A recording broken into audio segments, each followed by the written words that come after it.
Maraming salamat po sa inyong kabutihan.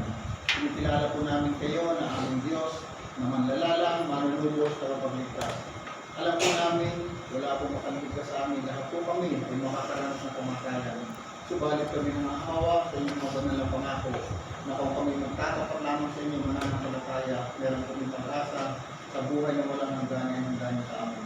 Mga banal, narito po sa Ruben, pagbubilin po namin siya sa inyong mga kamay. Nawa po, ingatan niyo po siya at pagdating ng taktang panahon ng mapalat na araw dumating na ang aming Panginoong Yesus ay mahayag sa kalapaan ng langit. Alam po namin, kung magitan ng kanyang pananampalataya, isa po siya sa unang babangon upang sumalubong sa inyo ng mukhaan at magmana ng buhay na walang hanggan at maging kasama doon sa langit bayan. Ang aming pong pakiusap, kami din po lahat sa patakin ng aming pananampalataya upang magkaroon din kami ng karapatan ng magmana ng buhay na walang hanggan.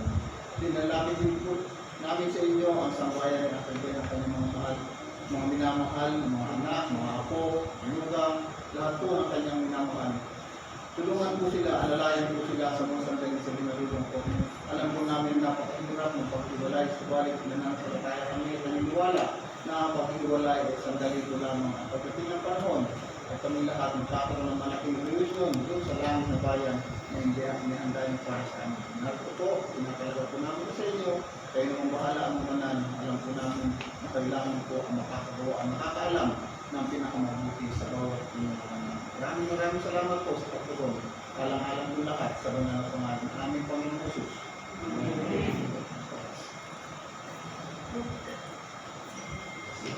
Bali po yung hawak niyo po mulak-lak po, mamaya po kung silihin tayo sa loob, doon po tayo mag-aalit ng mulak-lak.